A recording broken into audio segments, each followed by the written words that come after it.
I wake up, get ready for school, eat breakfast, and turn on the news. My first mistake was turning on the news. As I'm sitting on the sofa, I hear that climate change is going to end us all, American democracy is on the brink of failure, the middle class is rapidly shrinking. Oh, and there was another mass shooting. And all of this was relayed to me in the span of 5 minutes, by the way. Seconds later, I'm completely overwhelmed, and I think about the future I am soon to endure. Do I really want this future? For myself? For my family? For my peers? The answer is no. I want my generation to inherit a better future than the one we were given. But how? How do we engage in the building of a better world? Is it even possible to make such a difference as a student in high school? As a generation, we've endured so much. From constant active shooter drills, the proliferation of the climate crisis, a global pandemic, nationwide protests calling for racial equality, an attempted coup to the overturning of Roe v. Wade. All of these developments have had a direct impact on our generation, and all of these developments have sparked youth momentum nationwide. As Gen Zers, we grew up in a generation where we were told the adults would handle things. They said, "You guys are just kids. You guys don't know anything yet. You guys can't change the world. You're just kids." Man, were they wrong about us.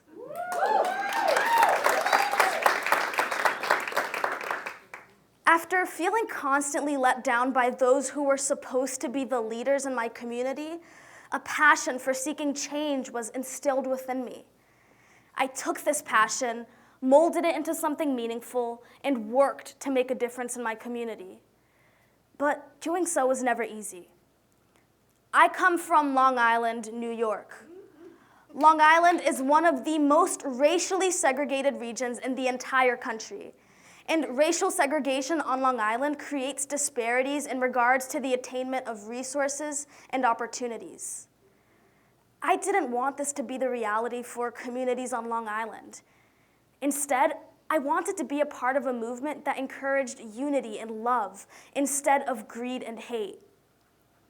So, I joined youth-led social justice groups that helped me to engage in important discussions regarding the state of our political climate. But in doing so, I was met with opposition. I was met with individuals who wanted to suppress youth-led movements. We encountered people who wanted to silence the youth voice.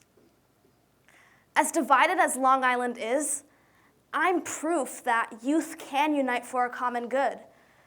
Take, for example, Erase Racism Long Island's Student Task Force. We are a group of students from across Long Island who seek to eliminate racial disparities in both housing and education. Students from the task force have been invited for 2 consecutive years to speak to educators from all over the world at Columbia University's Teachers College annual Summer Institute event. We also plan events to promote the teaching of multi-perspectivity within the American history curriculum. Gen Z has also played a significant role in the youth voter turnout of the 2022 midterm elections. This is largely owed to youth-led civic engagement organizations.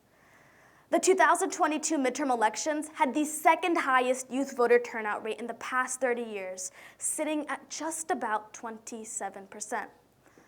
Across the nation, there are so many Gen Z-led organizations that civically engage young Americans. I worked with Voters of Tomorrow in particular. We are a nonpartisan organization that seeks to educate, engage, and represent youth in the political sector.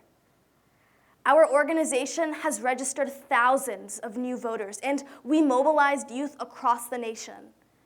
Now we have chapters of the Voters of Tomorrow in over 25 states.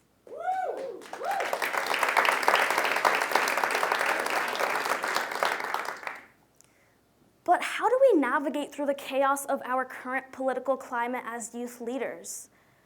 How do we advance our innovative ideas like youth-led town halls, voter registration drives, and basic civic education, even if we are met with opposition and disapproval. Here's where to start. Number 1, organize. Organize locally, organize with purpose, and organize among other youth.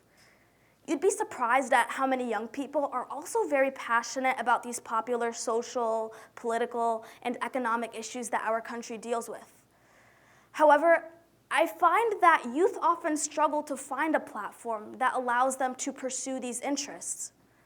Organizing can provide a solution for this dilemma. Organizing can come in many forms. It can look like creating an actual organization, getting a group of students to partner with an already existing organization, creating a blog, a podcast, or a newspaper that sheds a light on the issues prevalent in your community. Hone in on your niche and organize with a purpose in mind so that the work you do organizing has a meaningful and long-lasting impact.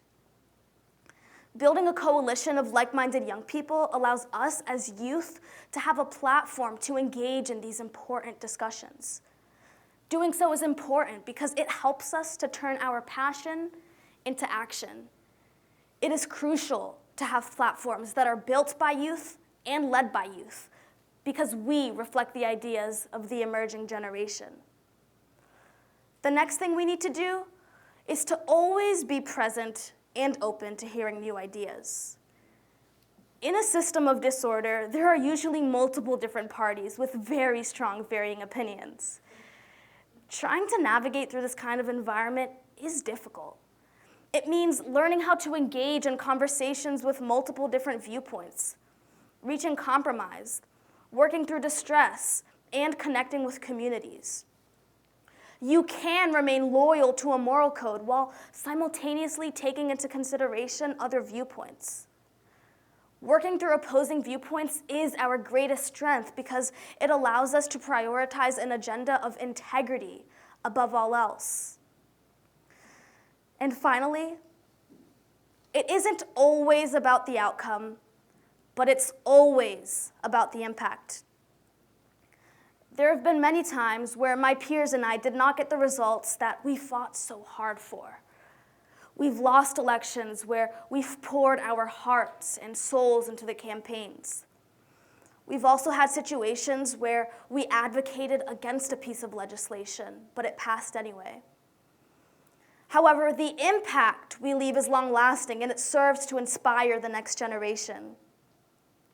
You see, entropy and activism are similar in that they both lack predictability.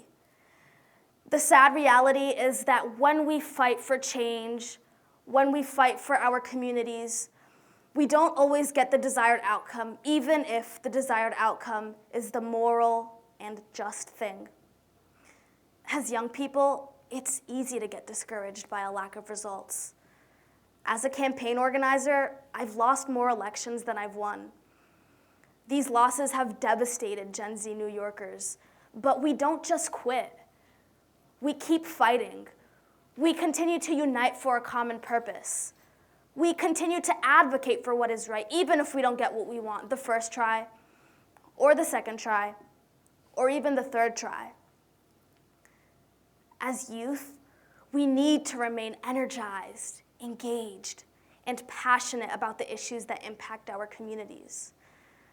One of the biggest concerns for our society is when the most passionate become quiet. And my generation has proven time and time again that we are fierce fighters and we don't give up.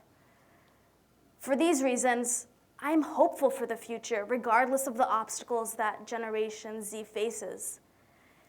Together, we can look within and find hope for a more inclusive and benevolent future. To all of the young people watching, let the injustices of the world be the fuel to your fire. So I encourage you to stop for a moment. Stop to hear and see Gen Z. I promise that you won't be disappointed because you'll find that the power to change the world is right here in the hands of young people. Thank you.